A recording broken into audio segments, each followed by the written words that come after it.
Sadhguru, I wanted to know that when we are silent, still we feel that mind chattering, which always bothers us, and our thought always shifts back to past and future imaginations, which will not be any of output. How to get rid of it? A whole lot of thought about this thoughtlessness. Thoughtlessness, no mind, these kinds of terms have been propagated all over the place, and these terms have been badly misunderstood and made into all kinds of things, and people are striving how to stop my mind.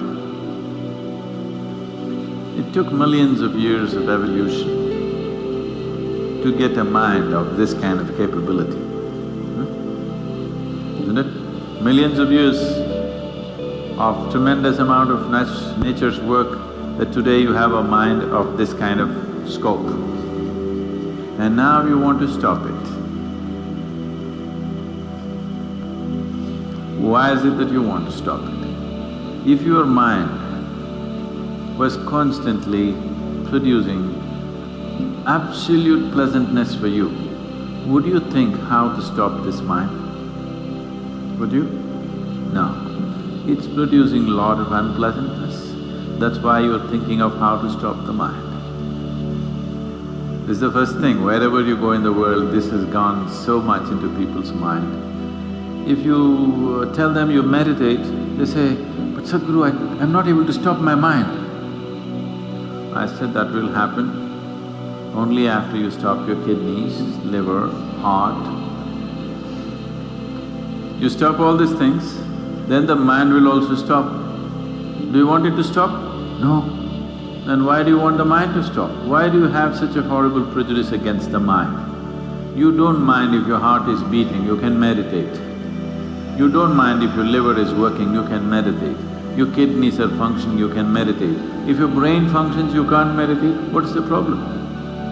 You seem to have something against intelligence. This is the conspiracy of the stupid against human intelligence, that to meditate means your brain must be frozen. No.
You don't have to freeze your brain.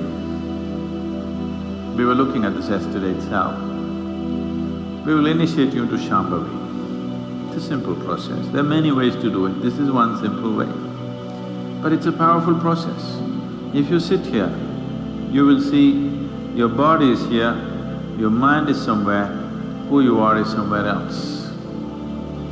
Once there is a space between you and the mind, then what the mind is not doing, what the mind is doing is not even an issue. It is like you're stuck in the traffic jam. You're struggling through the traffic. That's one experience. Suppose you are either standing on Chamundi Hill or you're floating in a hot air balloon and look down at all the traffic, very peacefully. Traffic. Why? To the distance, isn't it? When you're in it, traffic is a different experience. From really high up there, sitting in a hot air balloon, you look down, you can't even hear the sounds. Looks wonderful, traffic, isn't it? Yes or no? Because there's a distance. So once there's a distance between you and your mind's activity, mind is not a problem. Mind is a miracle, it is not a problem.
And anyway, if thoughts are going continuously, if you're having a mental diarrhea,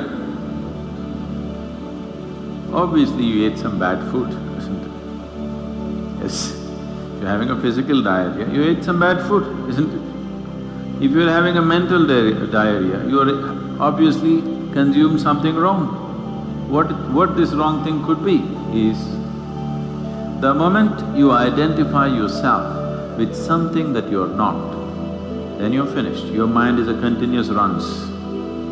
There is no other way. Do what you want, try as hard as you want, it is not going to stop. If you do not identify yourself with anything that you are not, you know how to be with everything, you know how to use everything, but you're not identified with it, then you will see if you sit here, simply mind will be like this. You want to use it, you can use it, otherwise it'll be like this. Right now your hands are like this, or you're holding it tied up because it'll go all over, is it? No. You can keep it like this. You can keep it like this, you can keep it like this. When you want to use it, you can use it. So it's a useful instrument. Suppose your hands become like this. You know, some people have become like this. Yes or no? If it becomes like this, you will become ridiculous, isn't it? If it happens to your mind, also you're equally ridiculous. It is just that you are living in the comfort that nobody else can see it. But people can see it. They watch you closely enough, they can see it, isn't it? And whether they can see it or not, that's not the point. The point is, the most important faculty of your life is out of control. Doesn't matter whether they can see it or not, that's not the issue. The issue is, the most important faculty in your life is out of control, doing its own rubbish all the time, not doing what you want it to do.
So, if you have to be freed from this ailment, you should stop eating bad food. Wrong food or bad food means you are identifying yourself with things that you're not. If you sit here, if you're not identified with this and with this, then you will see everything is just fine. Then your mind will do what you want it to do. Otherwise, it will simply hang there, and that's how it should be. Mind should not be telling its own stories all the time. It should tell the story that you want it to tell, isn't it? Otherwise, it's quite a nuisance.